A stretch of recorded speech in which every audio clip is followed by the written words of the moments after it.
ये हटा दी। भरत ये हटाओ कैमरा, ये बैनर हाँ।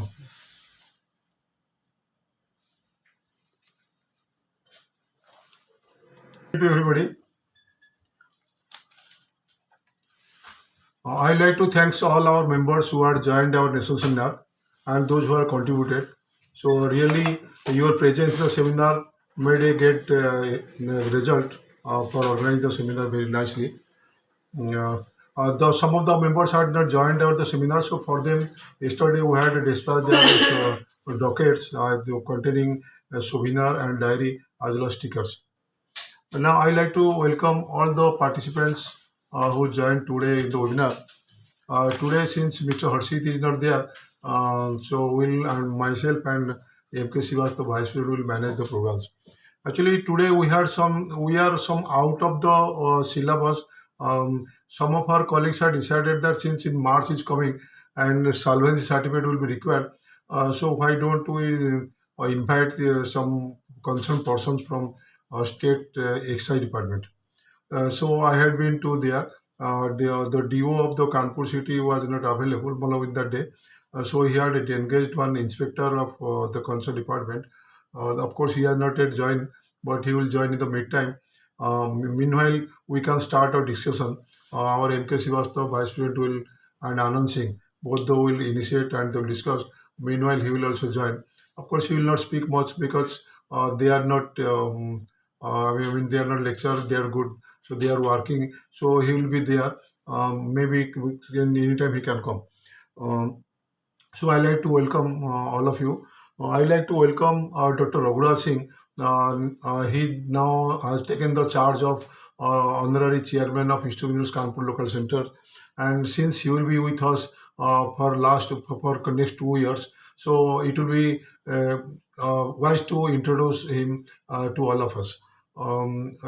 Since this is his first appearance to us, so we should introduce him. So I have been given the responsibility to introduce him.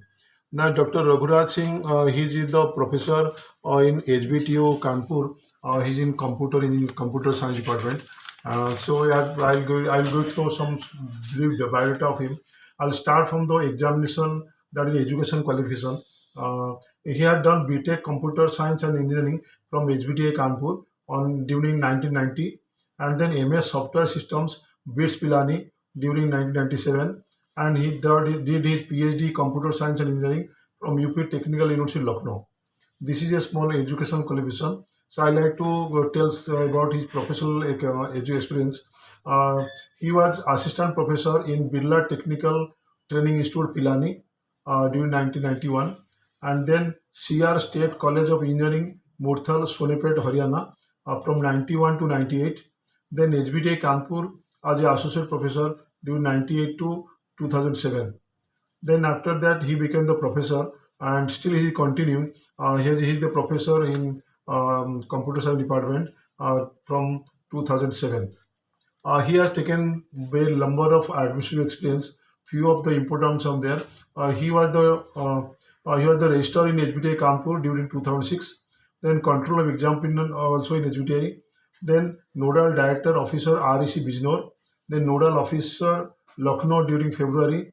Then director Kamala Nehru Institute of Technology Sultanpur during 2017. Then head of the department, he has taken the charge of as a head of the department for completed 4 tenures, starting from 2004 to 2013. Then he became the coordinator of total quality improvement programs during 2021. Then dean during 2021, dean planning and research during 2018 to 20. Then dean research and development during 2025, which at present is continuing. Then he is the member of various institute. Important among them are Indian Society for Technical Education, then fellow member of Institute of Engineers, fellow of IIT, a senior member of Computer Science of Education. Then he had given a number of research projects. He had supervised 29 projects. Then he MTech supervision under him was 31, and patents 1 have been granted and 3 have been published. The research paper he has published 2,210 research papers. Then he has written books, 8 books. Then consultancy projects he had completed 5 projects. Then he had invited expert lecture delivery. 53 lectures he had delivered as a invited expert lectures. Then he had conducted a conference. He has organized 31 conferences during his education period. This is a small brief of Dr. Raghuraj Singh. He is the chairman of our Institute of Engineers India, Kanpur Center. He will be with us from next 2 years. So I like to welcome him, and I like to request him to speak something to our members. Dr. Raghuraj Singh, please.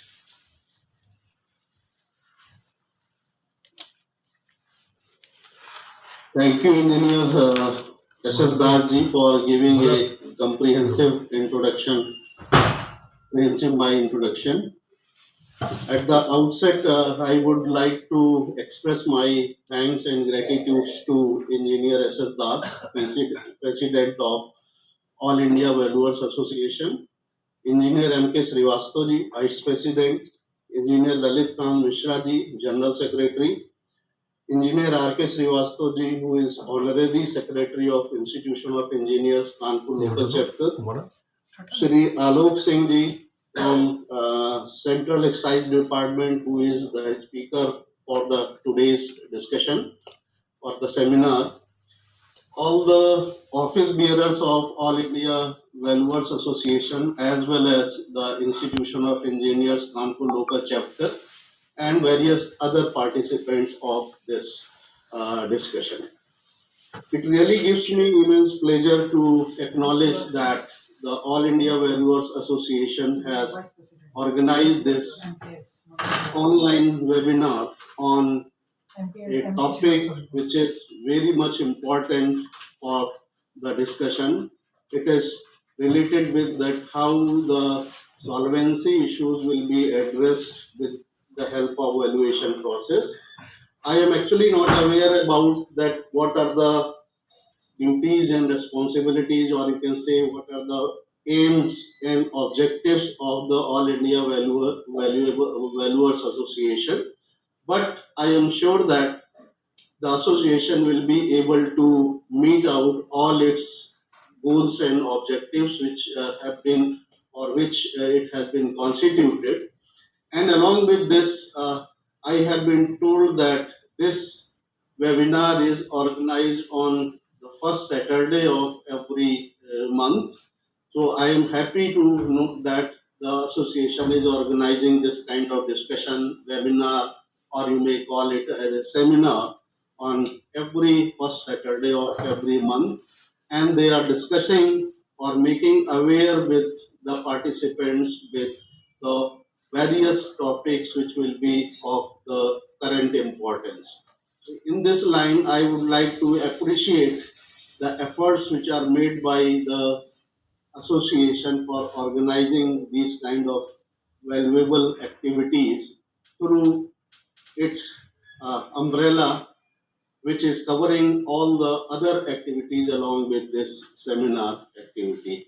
So I convey my sincere thanks and gratitude to all the team of organizers who has devoted time to organize this activity.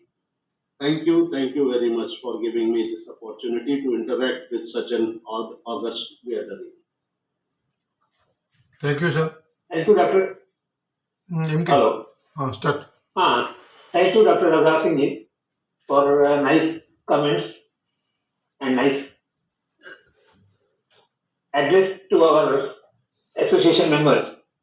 Now, I have been given the responsibility to introduce the guest of today, but unfortunately he has not joined so far.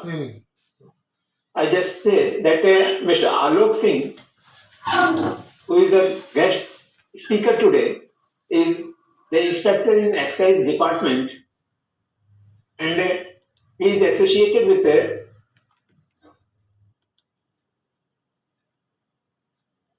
district authority of excise department. I think he shall be joining at some later stage. Now, instead of waiting for his joining, I shall request all the members to discuss on this topic because it is very relevant topic. that valuation for solvency purpose, which is being given in the excise department for issuing the license for liquor, etc., which is scheduled to be held in the month of February and March. So it is a very important topic. So I would like to call all the members to raise their hand and say something about this topic. Sir, before the discussion starts, I would like to request somebody of you to kindly make us aware about the various India Valuers Association, so that at least we may be aware about its various responsibilities.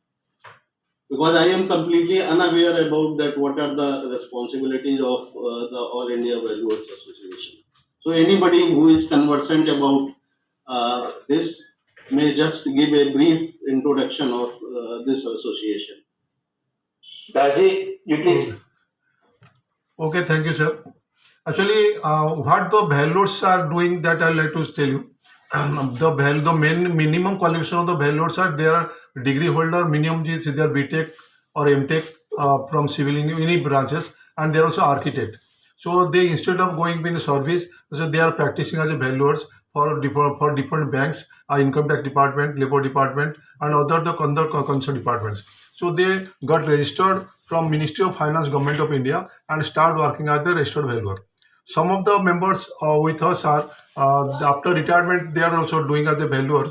So this is the valuer profession. This is some introduction about the valuers. So some of the valuers are doing without getting any service, and just after completing the degree, so they are starting practicing as a valuers. And after 10 years of degree only, income tax gets the registration as a registered valuers, and after that they become the eligibility for to work as a valuer as a Government of India registered valuers, and then work for the banks. To safeguard the interest of the valuers members, the association had been started during 2020, and we are completing. We have already completed 5 years, and we are working to in each and every steps. We are helping our valuers members. Now, throughout India, we have around 500 members, and we have set up 24 centers throughout India, and we have covered 19 states. We have members from 19 different states. Of course, in some of the states, we have members are very less. Still, then we have covered 19 states within 5 years. Actually, what happens, like other professions and like in service also, some problems arises. So to safeguard that, we work for the valuers, and for the safe interest of the valuers, we have gone to High Court and Supreme Court also, because sometimes we found that interest of the valuers are not safeguarded by the concerned department, the banks. So to safeguard that, we work on that also. And this, for example, we had taken the stay against PNB in indemnity issue. So we are working on that to help the value members. As you know, you had actually didn't get time to join us in the seminar. Apart from the monthly webinar held on first November, first week of first Saturday of the month, we also organizes national seminar in each and every year. National seminar. This also, I think 132 Bangalore members are registered, and from 7 or 8 states, the delegates are come to us. They deliver good lectures, and this time DM Kanpur was supposed to be the chief guest, but he didn't come. But Arun Pathak, who was the MLC of UP Leicester, are joined as the chief guest, and the principal of Kanpur Polytechnic, Government Polytechnic, has joined as the guest of honor. So this is how we work for the members, and this we are working from the last 5 to 6 years. 2020 in June we had registered at the All India Values Association, and still then we are working on that. Raghuraji, please. Thank you, sir. Thank you so much for giving a elaborative description of the association. We get also help from institutional engineers as well as when our guest comes, we arrange for the guest houses. So institutional engineers also provide guest rooms for us, and also UPTTI director. He also provide. This time, of course, we did not require the guest rooms of instrument engineers, neither instrument engineers nor UPTTI. But this time, director IIPR had agreed to give the guest rooms for our members, so our guests had stayed there. So no, this is how we are managing, sir. Good, sir. Excellent. Okay, thank you, sir. MK Srivastava ji, please start your discussion. Sir, this was a brief introduction of our institution, this AIVA, All India Institute of Valuers. So now, the main issue coming in this session is that we should go for valuation of this solvency, whether we should give the land rate based on circle rates or it should be the market value of the property. This is the main concern of today's topic. So members are requested to share their views. So first of all, I will like to call Naveen ji. You are visible.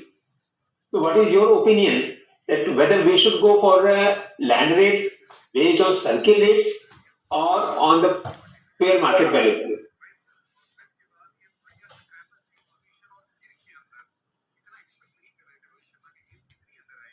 Yes, Naveen ji.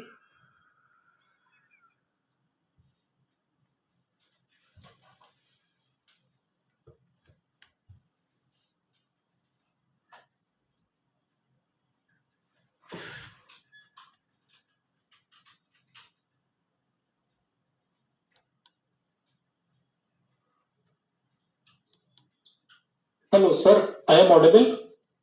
Yeah, okay. Sir, what I think in most of the cases, agricultural land comes in insolvency cases, what we have seen in our area. So in that case, we consider the circle rate only. Yeah.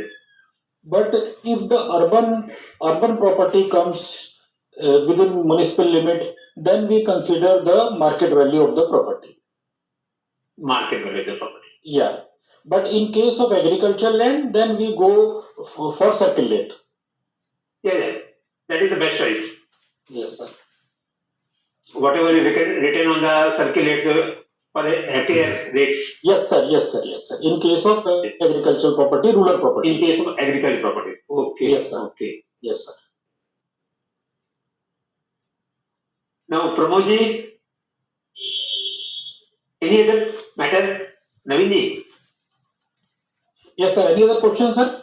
Then what about the building? What about the building? Building. If the property comes in municipal limit residential building, then we go for market value, sir.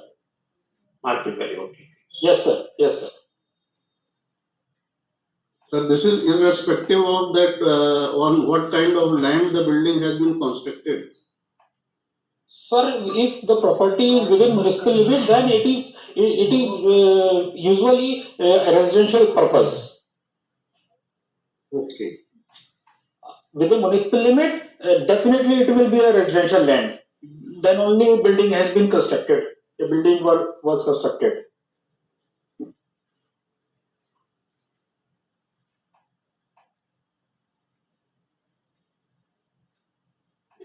Sir, any?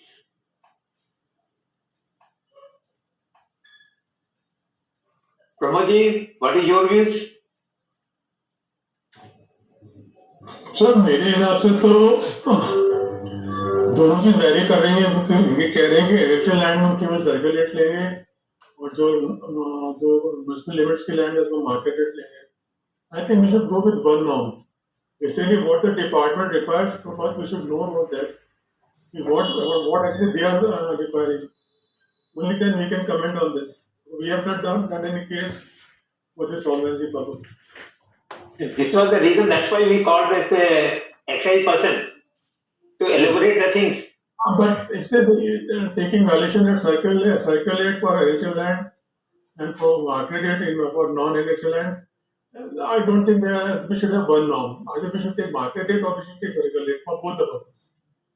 Sir, regarding agriculture properties, Even agricultural and properties, there may be market and- value which may be more or may be less. So how can we take? no, no, as the land is not demarcated, all the other factors are there, then therefore for the safer side, we go for circulation. As a valuer, we cannot value agricultural property because we are restricted by the act. Yeah, that is not in our jurisdiction. Yes, that is not our jurisdiction. Yeah. So either we should refuse that agricultural land value There is or a surveillance purpose. separate value for that, and then it's registered for that only.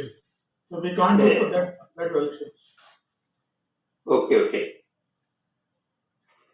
अच्छा, मैं कुछ बताना चाहूँगा। मैं भी हाँ, बोलिए। परसों में गया था डीओ के पास, जो हम इनवाइट करने गए थे जो इसके लिए डिस्कशन करने के लिए। उनका कहना था, दास साहब देखो, जो वैल्यूशन आप देते हो वो चाहे डीएम रेट में दो, मार्केट रेट लो, हमें ज़्यादा कोई फर्क नहीं पड़ता भाई। हम आपको जो इनकम टैक्स से रजिस्टर्ड है उनका हम वैल्यूशन मानते हैं। बाकी उनका ये चीज़ कहना था कि आप प्रॉपर्टी देखने जरूर जाओ, लेकिन समस्या हो रही मेरे ख्याल में सॉल्वेंसी केसेस में प्रॉपर्टी बिना इंस्पेक्शन करके ही रिपोर्ट दी जा रही है। और ये भी बहुत सारे आ रही है व्हाट्सएप ग्रुप में भी कि आओ 500 रुपया लो, रिपोर्ट ले जाओ। ये चीज़ें थोड़ी सी गलत है। हाँ, तो ये चीज़ें को हमको सारे जो उनसे जो बात हुई थी, उनका कहना था आप ये उनके कान तक भी है पहुँची है, क्योंकि हम करीब 15 मिनट उनके साथ बैठे थे। वो ये आलोक सिंह भी थे और उनका डिस्ट्रिक्ट ऑफिसर, दोनों लोग थे। ऐसे तो डिस्ट्रिक्ट ऑफिसर कहते हैं मैं तो नहीं आ पाऊंगा और हम लोग कहाँ पढ़ा पाएंगे, तो उन्होंने इंस्पेक्टर को ड्यूटी दिया था कि तुम जाके हमारे तरफ बोल देना। तो उनका कहना था कि जो हम आपके वैल्यूएशन रिपोर्ट लेते हैं, वो नहीं कि हम आपका रिपोर्ट को पूरा विश्वास करते हैं। जो हम उनको दुकान अलर्ट करते हैं, तो उसमें उनके बदले में उनका शेयर या उनका गोल्ड हम कंसिडर करते हैं। आपका रिपोर्ट तो एक प्रिलिमिनरी हम रख लेते हैं, उनका कितना उतना हैसियत कितना है। लेकिन हम जो अलर्ट करते हैं, मान लो हम दुकान अलर्ट कर दिए, उनको दारू दे दिया और उन्होंने को पैसा वापस नहीं किया, तो हम ये प्रॉपर्टी वैल्यू से क्या करें? कुछ करेंगे नहीं। तो इसलिए उनका शेयर और गोल्ड हम अपने कब्जे रखते हैं उतना वैल्यू की, और उसी को ही हम ये करते हैं। तो इसलिए आप जो भी वैल्यू दे, हमें चाहे डीएम रेट पे दो, मार्केट रेट दो, हमारे लिए कोई फर्क नहीं पड़ता। उनका ऐसा कुछ नहीं है, गाइडलाइंस है। उनका कहना था कि प्रॉपर्टी आप खुद ही इंस्पेक्शन करने जाओ और दूसरा वैल्यूएशन वही करें जो इनकम टैक्स से रजिस्टर्ड। ये उनका कहना था। सर मैं इसमें एक बात कहना चाहूंगा, प्रमोद सर ने भी अपना एक व्यू रखा कि डिफरेंस क्यों है उसमें। एक्चुअली वैल्यूएशन तो मार्केट रेट पे ही होता है सर, है ना, उसमें कोई डाउट नहीं। और इंसॉल्वेंसी के लिए भी उनको मार्केट रेट का ही वैल्यूएशन चाहिए, उनको कोई सर्कुलेट का वैल्यूएशन नहीं चाहिए। मगर क्या है कि विद इन म्युनिसिपल लिमिट में मार्केटेबिलिटी है, बहुत सारे फैक्टर हैं सर जिसके कारण हम ये ले लेते हैं। और एग्रीकल्चर में क्या है सर कि डिमार्केशन नहीं है, एग्रीकल्चर लैंड है और कई हेक्टेयर में होती है। साइज ऑफ अप्रोच रोड की प्रॉब्लम हो सकती है ना सर, अप्रोच रोड है, पता चला उसमें चक रोड से जा रही है। अच्छा, दूसरा क्या है सर, अगर वो तहसील से भी जाएंगे ना निकलवाने, तो वो भी सर्कुलेट लिख के ही देगा, उसका सर्कुलेट पे वैल्यू लगा के देगा। तो इसीलिए हम ये लोग, अच्छा अगर ये बाय चांस ये वैल्यूएशन बैंक के लिए आई होती फॉर एग्जांपल, तो स्ट्रिक्टली मना था। क्यों? क्योंकि हम पे वो लाइसेंस नहीं है।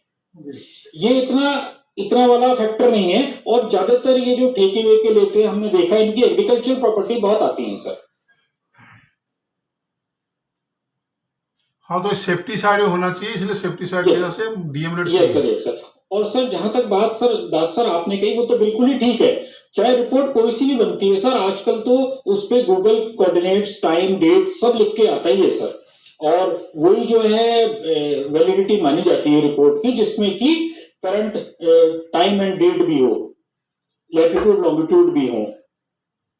सर मैं ये कह रहा था कि इसमें कि जो हम लोग वैल्यूएशन करने जा रहे हैं, हम लोग को जो गूगल का जो लाइट कैमरा है सर उससे हम लोग फोटो लेते हैं अपनी साइट पर।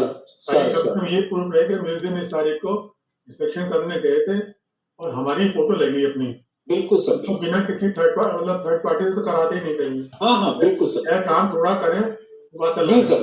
क्योंकि आपकी अपनी फोटो होनी चाहिए। अगर आप किसी बंदे को भेज भी रहे हैं किसी मजबूरी में, जी तो उस बंदे की वो साइट पर फोटो होनी चाहिए गूगल लाइट कैमरे के साथ।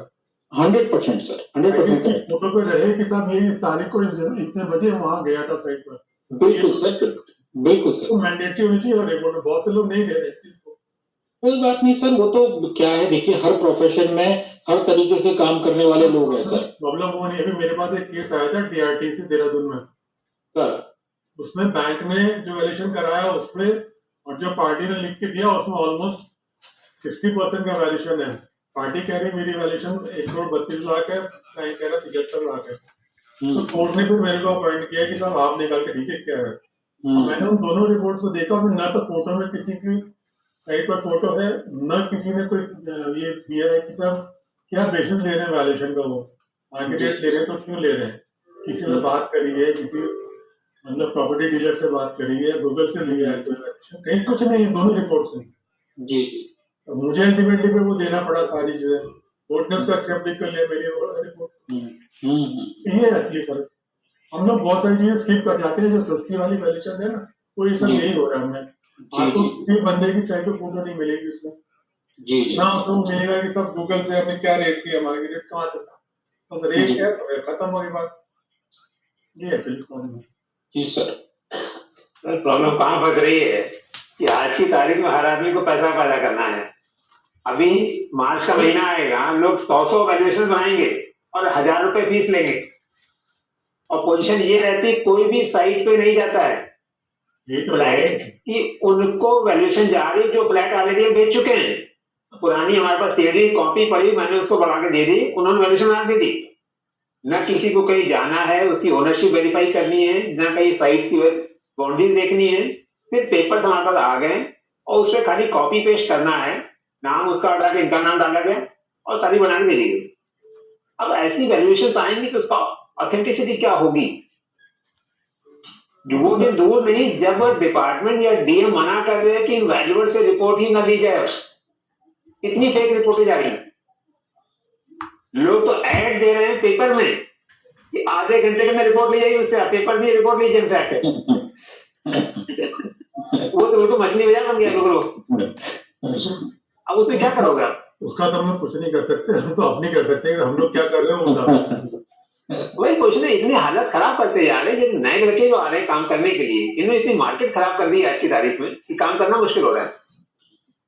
सर इसकी कोई रेगुलेटरी बॉडी नहीं है कि जो कि इस तरीके के नॉर्म्स प्रिस्क्राइब करे कि जब आप वैल्यूएशन करने के लिए जाएंगे तो वहां आपकी जियो टैग फोटोग्राफ भी होनी चाहिए, या वहां से सब कुछ है।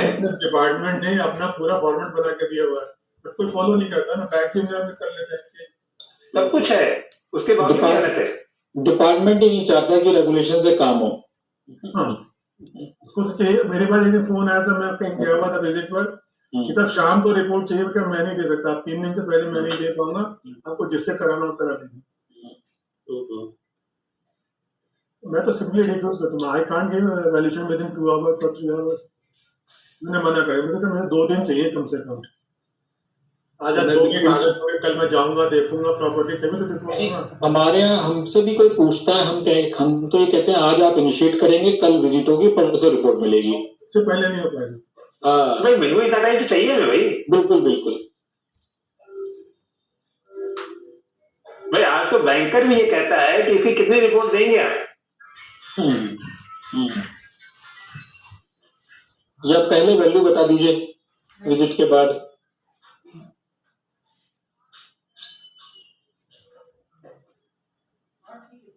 और किसी का कोई सजेशन? एक्चुअली इसमें 2 पॉइंट है, और सजेशन दे, उसके बाद हम लोग आसू की तरफ से क्या कर सकते हैं ये भी सुझाव हो। जैसे मान लो डीएम के अंडर से काम होती है, यार जितने डीएम है या कमिश्नर है उनको चिट्ठी लिखी जाए कि ऐसे गड़बड़ हो रहा है, क्या क्या नहीं, तो आश्वासन क्या कर सकता है ये भी सुझाव है।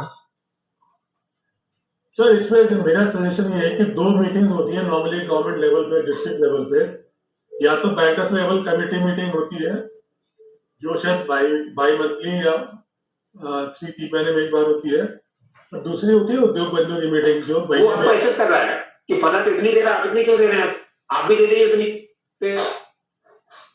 ये तो 5 मैटर को उठाया था कि इतनी जल्दी रिपोर्ट ऐसे नहीं दे पाएंगे सर। तो हम किनको कहना किसी को मना करना पड़ेगा ना, कल को कुछ भी बात होगी आश्वासन किनको जो साइन कर रहा है अल्टीमेटली वो फंसेगा हाँ, अल्टीमेटली फंसना उसी को ही है। ना। साइड पे गया उसको वो फंस रहा है, ना जिसने बनाई वो फंस रहा है। The person who sign the report वो रिस्पांसिबल है, he is solely responsible. Yes.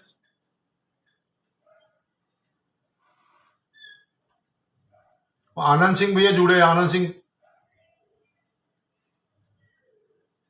Anand ji sir. बताओ क्या कहना तुम्हारा। आनंद, देखिए हमारा ये कहना है कि हमने एक वो भी डाला अभी कि मतलब जो दिल्ली है वहाँ पे जो इस तरह का जो भी सर्टिफिकेट बनता है सॉल्वेंसी से रिलेटेड, तो उसमें वो क्या क्या रिक्वायरमेंट होती है। तो उसमें एक तो ये है कि वैल्यूएशन रिपोर्ट चाहिए, और प्लस दूसरी बात होती है कि उसकी कोई और कोई लायबिलिटी तो नहीं चल रही है, उसको भी वो इंडोर्स करते हैं। लायबिलिटी हटाने के बाद ही उसकी हैसियत पता चलेगी कि क्या है।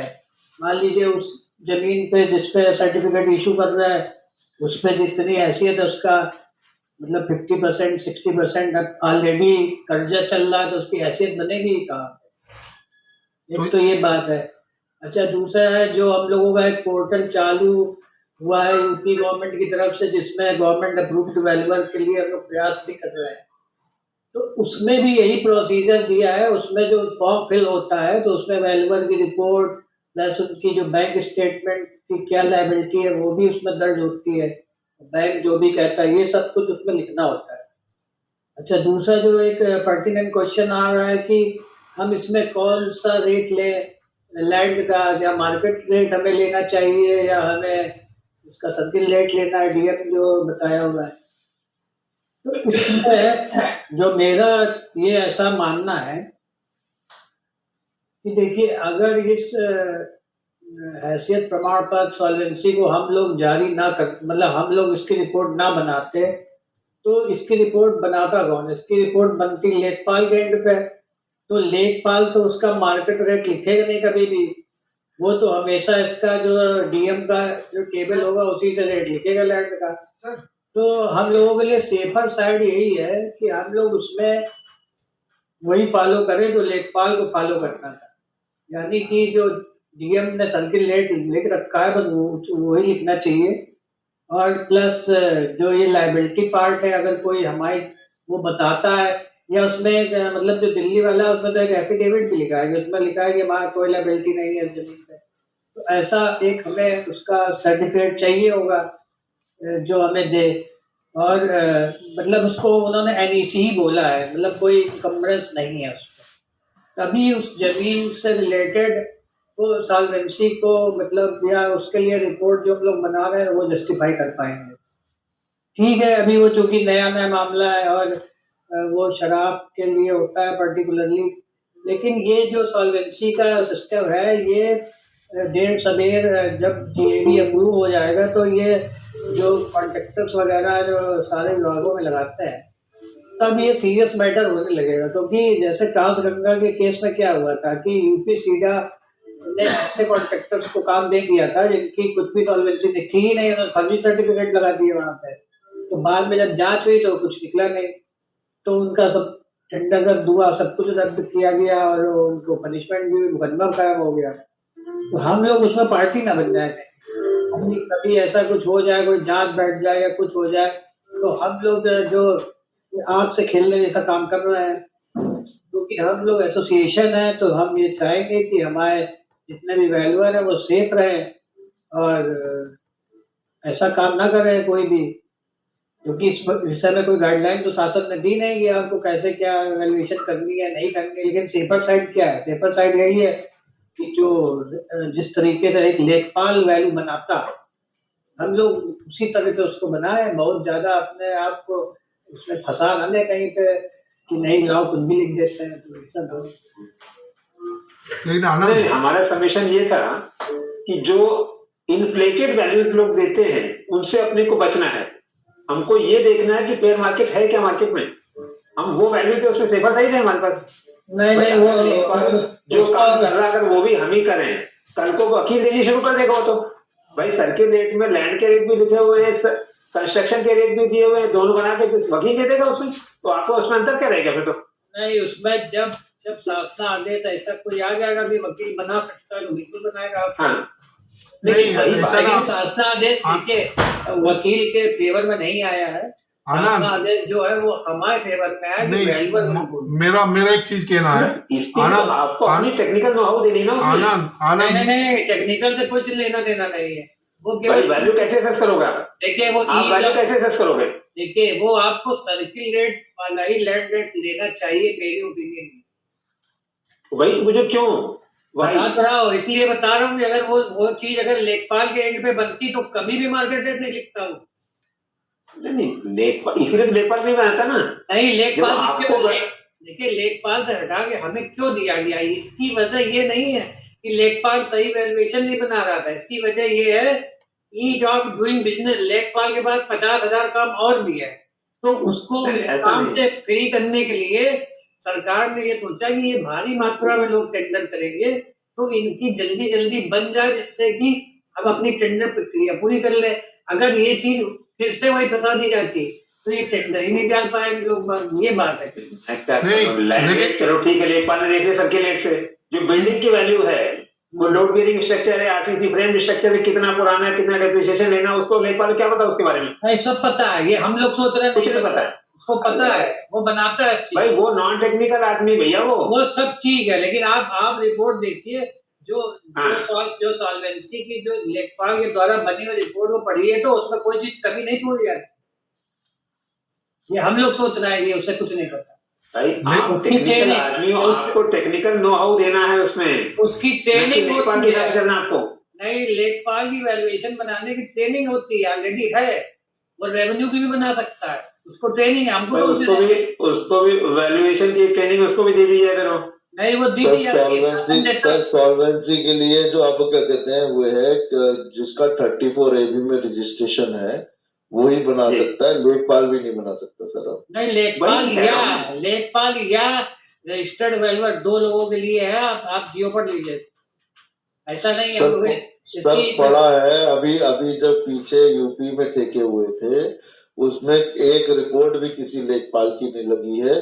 सारी रिपोर्ट जो लगी है वो 34 AB वैल्यूअर की ही हाँ, लगी है। वो इसलिए लगी है ना क्योंकि वो ईज ऑफ डूइंग बिजनेस में लोगों ने ज्यादातर वैल्यूअर से बनवाई, क्योंकि लेखपाल में अगर जाएंगे तो 21 दिन का समय लगता है। उनका टाइम फ्रेम 21 डेज का है। लेकिन एक चीज मैं कह रहा हूँ, अगर मान लो हम भी डीएम का रेट मान लें तो कल को अथॉरिटी कहेगा जो लेखपाल भी डीएम रेट करते हैं तो वैल्यूर भी कर रहे हैं, तो वैल्यूर से में क्या काम है? सर, कोई काम DM नहीं। का रेट नहीं, मान नहीं सकते थे। अभी अभी आपको एक रिसेंट केस देखिए बताता हूँ दास साहब, दिल्ली का। इसमें ये आपको जो दिया गया है ये केवल वो ईज ऑफ डूइंग बिजनेस के लिए दिया गया, छेड़छाड़ करने के लिए नहीं, अपना अकल लगा करके अलग रेट बनाते हैं। उसको साबित नहीं कर पाएगा कोई भी आदमी, कोई वैल्यूअर अपने मनमर्जी का जो रेट देगा, अगर शासन कहेगा इसको साबित करो तो किसी में वो नहीं है कि कोई साबित करे। नहीं सर, ऐसा नहीं है। दिल्ली में मैं आपको बताता हूँ रिसेंटली अभी क्या है, जैसे दिल्ली के साउथ दिल्ली में फार्म हाउसेस बिके हैं, वो 150-200 करोड़ रुपए के बिके हैं। अब क्या है, लोगों ने रजिस्ट्रियां कराई है 40 करोड़ 45 करोड़ रुपए की। तो अब शासन जो है उस चीज की मार्केटेबिलिटी निकलवा रहा है और उसमें वैल्यूअर की हेल्प ले रहा है, गवर्नमेंट रजिस्टर्ड वैल्यूअर की, ये जानने के लिए कि उसकी एक्चुअल मार्केट वैल्यू क्या है और कितना स्टैंप ड्यूटी की चोरी हुई। वो सर अलग केस है, यहाँ पे हम लोग दूसरा काम कर रहे हैं। यहाँ पे वो स्टैम्प ड्यूटी की चोरी नहीं पकड़ रहा है। यहाँ पे गवर्नमेंट ने स्पेसिफाई किया कि आपको करना क्या है। उन्होंने कहा केवल आप हमें पर्टिकुलर जॉब के लिए बना दें। तो सॉल्वेंसी में तो सर उसने मार्केट वैल्यू पूछी है ना, सर्किल रेट वैल्यू थोड़ी पूछे। और सॉल्वेंसी की जिस मतलब कि वही तो market value आप वही मैं कह रहा हूँ, अगर हम लोग ना बना रहे होते तो इसको लेखपाल ही बनाता, वो कोई मार्केट रेट नहीं लिखता उसमें। हाँ, लेखपाल सर देखिए, लेखपाल तो आपकी बात ठीक है, लेखपाल तो इन जनरल भी मार्केट रेट कभी लिखता ही नहीं है। वो तो गवर्नमेंट गाइडलाइन जो रेट है वो ही लिख के रिपोर्ट देता है। वही हम लोग लिखे जब तक कि कोई बहुत बड़ा कोई जाल ना फंस जाए इसके अंदर। नहीं, ये देखिए सर, नहीं सर देखिए, नहीं मैं सर देखिए एक बात सुनिए। ऐसा है कि जब हम गवर्नमेंट रजिस्टर्ड वैल्यूअर है और हम मार्केट को एसेस करते हैं, तो इतनी तो हमें नॉलेज है ना कि क्या कहते हैं वहां पे मार्केटेबिलिटी क्या है। मैं कह रहा हूँ सर्किल रेट अगर फॉर एग्जाम्पल 50,000 रुपए है और अगर हमें पता है कि वहां पे मार्केट रेट लाख रुपए है, तो हम उसका 50,000 का 20% 10% बढ़ा के दे सकते हैं। इसमें क्या बात है, जस्टिफिकेशन किया जा सकता है उसको। हमें ये नहीं करना चाहिए कि 50,000 रुपए है तो उसको 1.5 लाख रुपए बना दें। बट हाँ, मार्केटेबिलिटी अगर हमें लगता है कि 1 लाख रुपए तक की मार्केटेबिलिटी है, तो यस वी कैन डू क्या कहते हैं 10 to 10% 20% appreciation in the government guideline rate to assess the market value of that property. Sir मैं कुछ कहूँ? हाँ सर बताइए। हाँ श्योर। सर ऐसा है कि जो अब थोड़ा सा पुराने एक्सपीरियंस में जाता हूँ, जो हम वैल्यूएशन कर रहे हैं, मार्केट वैल्यू दे रहे हैं, इसकी कोई हम लोग बहुत ऑथेंटिक नहीं कर सकते, क्योंकि जो चीज हम बेचने जाएंगे तो नॉर्मली जो है, अगर गवर्नमेंट प्रॉपर्टी बेचने जा रहा है, कोई गवर्नमेंट ऑर्गेनाइजेशन बेचने जा रहा है, तो उसको जो मार्केट प्राइस हम बता रहे हैं वो कभी नहीं मिलेगी, क्योंकि वहां भी लोग ये कोशिश करते हैं कि सब हमें सस्ते सस्ता मिले। आप जो वैल्यूएशन कर रहे हो उसकी आप सेल लीड देखोगे उठा करके, अगर कोई रिसेंट भी हुई होगी तो नॉर्मली सर्किल रेट के आसपास है। कौन करा रहा मार्केट रेट में सेल लीड आपकी? तो क्या आप एक्सपेक्ट कर रहे हैं कि जब आप बेचने जाएंगे गवर्नमेंट का ऑर्गेनाइजेशन, तो आपको क्या उसी रेट में बेच पाएंगे? नहीं बेच पाएंगे। जो सॉल्वेंसी वाला इशू आ रहा है उसमें मुझे ये लग रहा है कि हमें बेसिकली असेट एंड लायबिलिटीज की बात करनी चाहिए। इसमें असेट में वैल्यूएशन कर रहे हैं, लायबिलिटी अगर आप चेक कर सकते हो तो क्रेडिट रेटिंग ऑर्गेनाइजेशन को पकड़े और वहां से उसकी क्रेडिट रेटिंग निकलवाएं, तो उसमें उसको पता लग जाएगा कि आपके पास किसकी जगह से कितने लोन्स चल रहे हैं या उसकी क्या स्थिति चल रही है। अगर उसको हम यूज करेंगे तो हो सकता है हम बेटर उसमें सॉल्वेंसी सर्टिफिकेट बना पाएंगे। सर देखिए प्रमोद सर, आज की डेट में जो मार्केट में बिल्डर बायर एग्रीमेंट्स आ रहे हैं या एग्रीमेंट टू सेल आ रहे हैं, वो भी सर हायर वैल्यू के आ रहे हैं। आप देखेंगे क्योंकि मोस्टली मैं तो दिल्ली एनसीआर की बात कर रहा हूँ, बहुत हायर रेट के क्या कहते हैं ये सारे एग्रीमेंट्स आ रहे हैं, और उसी पे लोग रजिस्ट्री भी करा रहे हैं सर। ऐसा नहीं है कि अब लोग जो है वो क्या कहते हैं पुराना वो सर्किल रेट पे रजिस्ट्री करा रहे हैं, ऐसा नहीं है। जो करंट मार्केट वैल्यू है उस पे भी रजिस्ट्री करा रहे हैं। नहीं, अगर आपको उसके आसपास मिल रहा है वैल्यूएशन तो कोई दिक्कत ही नहीं है। इसके आसपास की आप मान ली 4 साल 5 साल पुरानी रजिस्ट्री है तो क्या करेंगे? नहीं, 4-5 साल पुरानी रजिस्ट्री सर, आपकी बात ठीक है, पहले 4-5 साल पहले सिनेरियो अलग था। बट आज की डेट में क्या है सर, अगर मार्केटेबिलिटी किसी प्रॉपर्टी की फ्लैट की अगर 2 करोड़ रुपए है, तो आप विश्वास मानिए कि क्या कहते हैं 190, 180, 2 करोड़ तक के ही एग्रीमेंट आ रहे हैं। और बस प्रॉब्लम कहाँ आ रही है कि जो बैंकर, जो लैंडर है, जो फाइनेंस कर रहा है, वो वैल्यूअर से ये कह रहा है कि आप इसकी वैल्यूएशन रियलाइजेबल वैल्यू जो है वो 2 करोड़ से ऊपर ही रखें।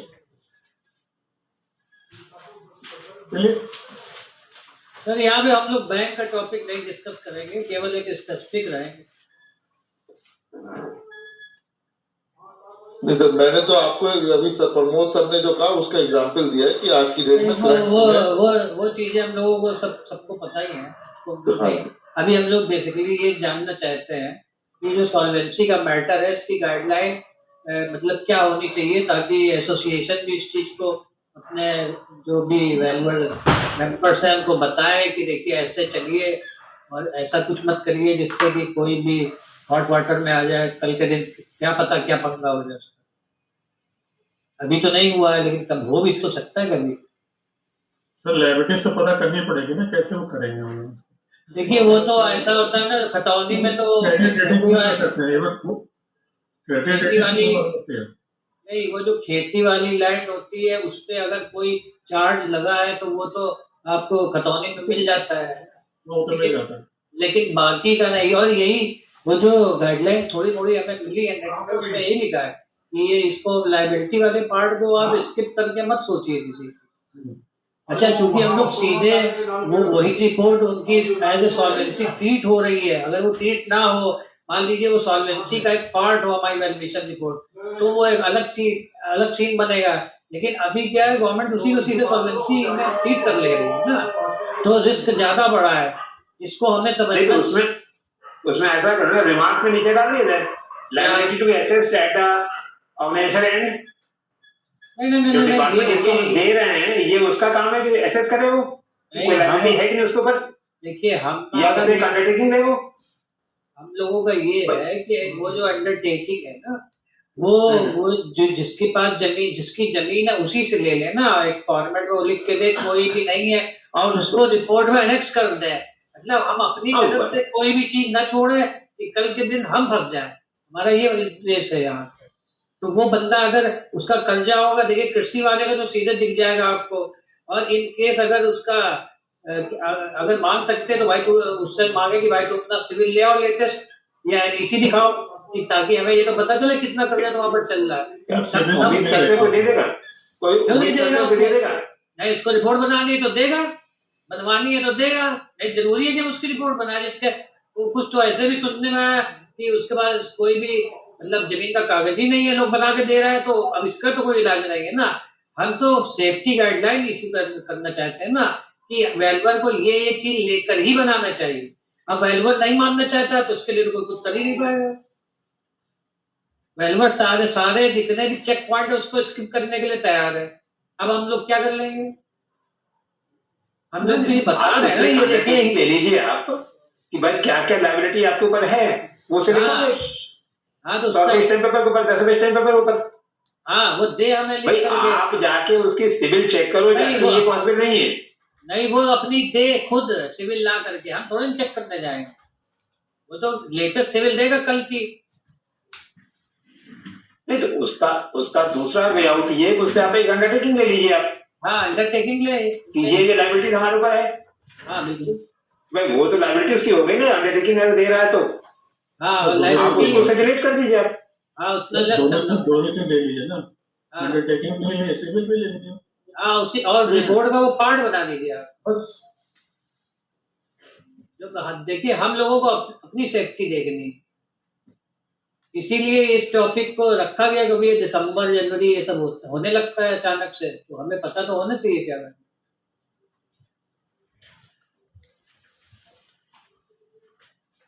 तो वैल्यूएशन के साथ से लायबिलिटी भी देखनी पड़ेगी वैल्यूअर को। जो सर, जब आप सॉल्वेंसी बना रहे हैं, सॉल्वेंसी बना रहे हैं, कोई ऑर्डिनरी वैल्यूएशन वही रेट है, हमें को फेयर मार्केट देनी है, सर्किट रेट लेना है। हाँ, वो तो वैल्यूएशन हो गए, लेकिन आप इशू तो सॉल्वेंसी कर रहे हो ना, आप तो वैल्यूएशन फॉर सॉल्वेंसी लिख रहे हो, तब उसमें तो देखना ही पड़ेगा ना। जब भाई लोग लेके दे रहे आइए 10 मिनट, सॉल्वेंसी है, उसमें हम फेयर मार्केट पे जाना है या सर्किट रेट पे जाना है। कोशिश तो देखिए सबको करनी चाहिए कि आप सर्किल रेट पर ही जाइए, मेरी एडवाइस यही है। बाकी जब वैल्यूअर मन मर्जी करने में हम आता है तो कुछ कर नहीं सकते। हम अपना की बात नहीं, देखिए एसोसिएशन को हम अपने एसोसिएशन की तरफ से यही गाइडलाइन सबको देना चाहेंगे कि आप सर्किल रेट ही ऑप्ट करिए बस। नहीं ये गाइडलाइन तो मेरे ख्याल आसुंदर ऑफिशियल देना संभव नहीं है, मतलब है ना, वो नहीं संभव वो है। तो लेकिन आपका व्यू है भाई वो। हाँ, लेकिन ये जरूर लिख सकते हैं कि अपना सेफ्टी देखते हुए जो मार्केट ले उसका विथ प्रूफ, मतलब विथ सफिशिएंट प्रूफ। हाँ तो लेकिन प्रूफ कोई दे नहीं पाएगा, आप चाहे जितना बोल दीजिए, प्रूफ आपका यही काम करेगा। अगर नहीं दे पाएगा तो सर्कल रेट लेगा और क्या। हाँ, लेकिन हम लोग मतलब ये तो कहेंगे ना कि बेस्ट प्रैक्टिस यही है कि आप इस केस में देखिए, बाकी आप बैंकों के लिए क्या करते हो उससे मतलब नहीं है, लेकिन इस केस में डीएम सर्किल रेट को ही ऑप्ट करिए। मतलब ये हम रिकमेंडेटरी है, मैंडेटरी नहीं है वैल्यूअर एसोसिएशन की। अच्छा, एक चीज हमने भूल गए अच्छा बताना सर, भैया। एक चीज मैं पूछना चाहता हूँ सर, आनंद सर, मान लीजिए आप बैंक के लिए वैल्यूएशन करते हैं और बैंक के लिए वैल्यूएशन कोई भी करता है और जो भी रेट लगाता है, कल को किसी केस में कोई डिस्प्यूट होता है सर और लीगल बैटल होता है, तो हम कैसे प्रूव करते हैं रेट सर फिर कि हमने सही लगाया था? देखिए उसमें आप लोग और भी तमाम सारी चीजें करते हो, वो रिपोर्ट जो होती है उसमें आपसे कुछ एविडेंसेस भी लिए जाते हैं। यहाँ आप सॉल्वेंसी केस में ये सब तो कितनी तो लंबी माथा पच्ची कोई कर नहीं रहा है, इसमें तो एविडेंस लेते हो उसमें कौन सा एविडेंस लेते हो आप?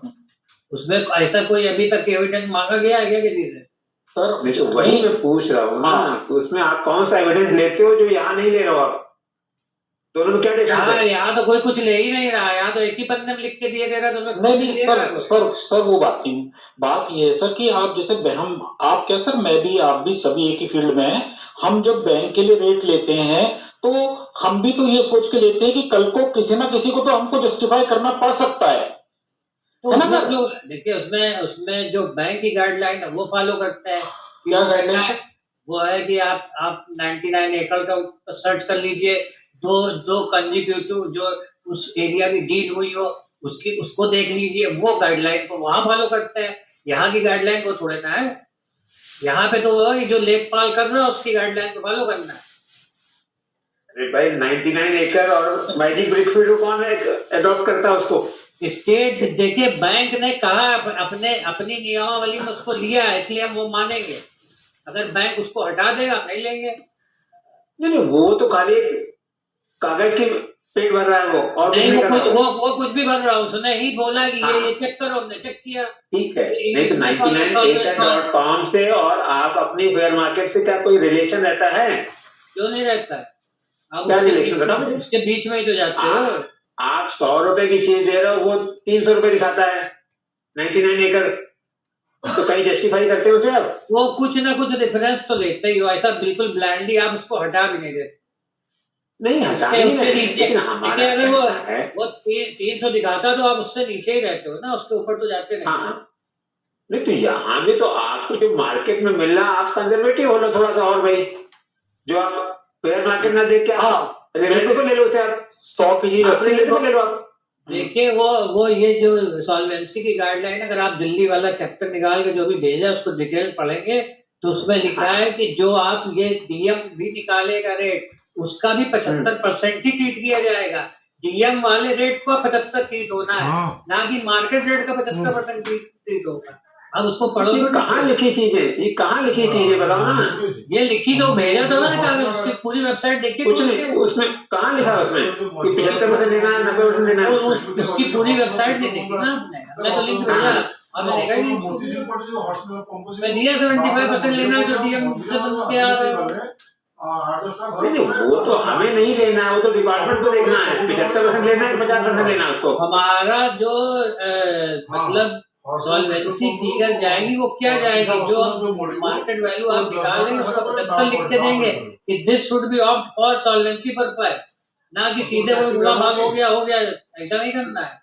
सर वो हम थोड़ा लिख के देंगे, वो तो डिपार्टमेंट कंसिडर करेगा, उसे क्या करना है।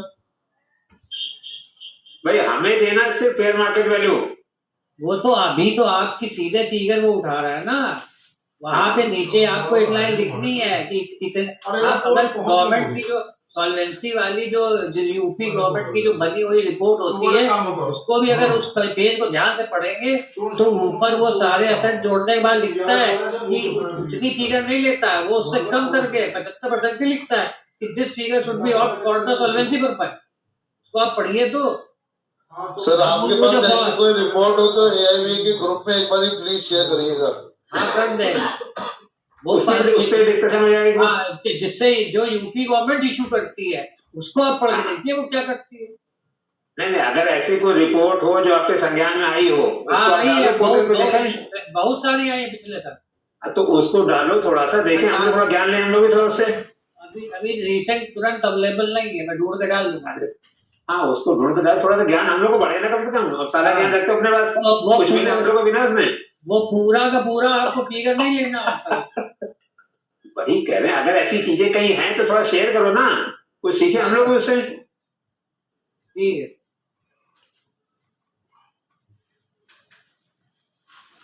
तो हो गया। वहां भी देखिए वही कॉन्सेप्ट है कि अल्टीमेटली आपका डिस्ट्रेस सेल कितनी है, तो इसीलिए वो 100 के 75 ले रहा है। इसीलिए तो ऐसा है कि इस किताब उसको जो भी है वो आ जाए, कुछ सर्कुलर पढ़ ले, तब फिर इस पर डिस्कशन करें, तब तो पढ़ा है। आज तुम लोग ब्लैंक बैठे, बिल्कुल कुछ पता नहीं सी। तो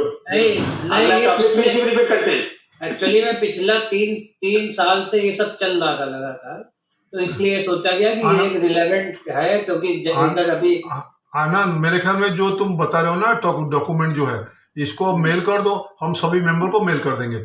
अगले बार अगर यही टॉपिक रखी जाएगी, सब लोग उसको स्टडी कर लें और फिर आए डिसीजन और करने, तब फिर बैठे हम लोग। तब बैठे। हाँ ठीक है तो ये तब भाई, तो ये रिपोर्टें देखिए, पार्टियां आप लोगों के पास भी आई होंगी जो जिन्होंने अपनी पिछले साल की सॉल्वेंसी दिखाई होगी कि देखो यूपी गवर्नमेंट ने मैं ये बना के दे रखी, तो उसको अगर आप ध्यान से देखते हैं तो उसमें नीचे चीज लिखी हुई है। सर हम लोग यहाँ नियम कानून पढ़ लें फिर बात करें। हाँ तो ठीक है, फिर आनंद एक काम करो, जो डॉक्यूमेंट डिटेल है वो मेल कर दो, हम सभी मेंबर को। ये कितने लोगों ने ध्यान दिया कि जो क्लाइंट लेके आया उसमें पूरी चीज क्या लिखी हुई थी, ये एक अलग चीज है। तो ठीक है, फिर आप जो डिटेल इसको भेज दो, हम हाँ सभी मेंबर को, आप कल परसों तो भेज दो, हम भेज दें, फिर अगले बार का तैयारी फिर क्या यही टॉपिक पे रखी जाए, क्यों हम Manoj? Same topic Das ji, same topic रखो नेक्स्ट टाइम भी, और उस पर डिस्कस करें एक बार। नहीं, फिर उस पर डिस्कशन दो तरीके होनी है, एक तो लैंड भी मिले, हम डीएम रेट ले, मार्केट रेट ले, दूसरा जो है हम जो वैल्यूएशन काम कर रहे हैं, जो थोक के भाव मार्केट कर रहे हैं, हमें शासन में या कंसर्न अथॉरिटी किनको रिप्रेजेंट करना, खाली डिसीजन करने से कोई फायदा नहीं होगी, हम किसको रिप्रेजेंट करें जो हमारा एक इसमें ये है कि जो एसडीएम फाइनेंस है या एडीएम वित्त है, नहीं, हम वहां से भी कोई आदमी होना चाहिए जो ये हम लोगों को थोड़ा क्लियर करेगा कि लेखपाल का प्रोसेस क्या है, वो किस तरीके से चीजों को ऑप्ट करता है, अगर हम लोग शासन में इस तरह की कोई चीज देते हैं तो वो कितनी एक्सेप्टेबिलिटी क्या है, जो हम लोग तो सब बना ही रहे हैं। तो एडीएम फाइनेंस को बुला लें अगले बार जी हाँ, तो उनका ठीक है, होना जरूरी है, वो उसको गाइड कर पाएंगे प्रॉपर, क्योंकि अल्टीमेटली जो भी मैटर है सब फाइनेंस से रिलेटेड ही है, ठीक है। तो उनका होना जरूरी है, वो सही इस पे अपनी पूरी बात बता पाएंगे कि हम लोग जो कर रहे हैं उसमें कहाँ गलती है, ये होना चाहिए कि नहीं। सर हम लोग रिपोर्ट देख लें, आत्ममंथन करें, अगली बार डिस्कस करें सर इसको। ठीक सर। जो भी सॉल्वेंसी की रिपोर्ट्स हैं, जिसके पास भी होंगे ओल्ड रिकॉर्ड, वो देख सकते हैं। डाटा ढूंढेंगे सर, कहाँ का क्या हो रहा है, तब देखते हैं। हाँ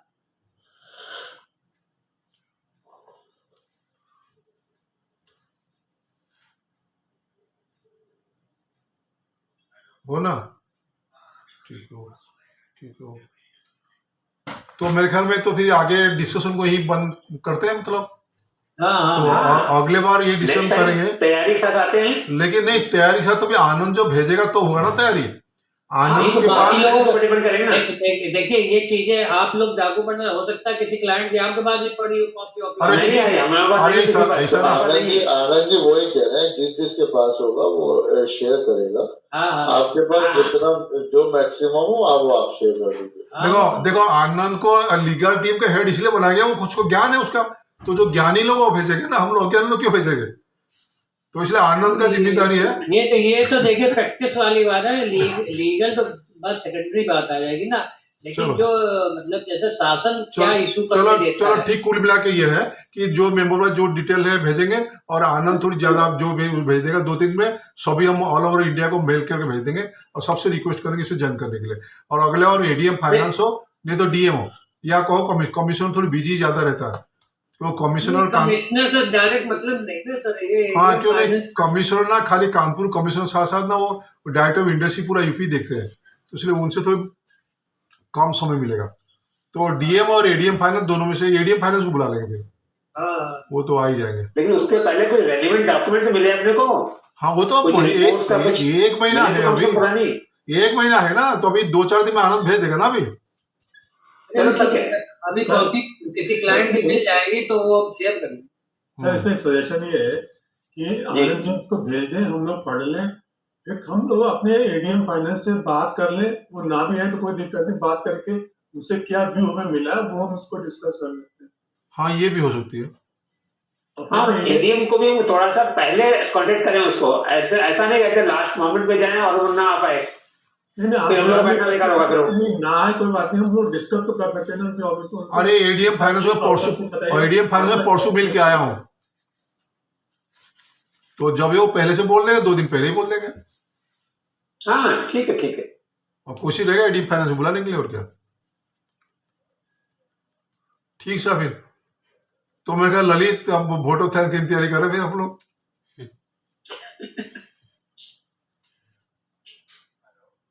ललित हाँ सेक्रेटरी साहब कहाँ थे हमारे?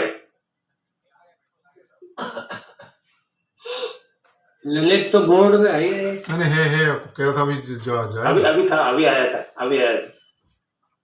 नहीं, ललित फिलहाल नहीं अब है।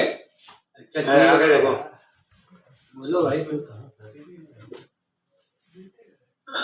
दास साहब वेबिनार में स्ट्रेंथ नहीं बढ़ रही है सर, इसके लिए भी हेलो। वो करेंगे क्या मेंबर हैं? 11-12 है। अच्छा सबसे कम है, 11-12-50 मेंबर भी नहीं है हमारे। सबसे इस बार सबसे कम है। अगले ज्यादा बार भागी ना। अगले बार हो जाएंगे, अगले बार हो जाएंगे।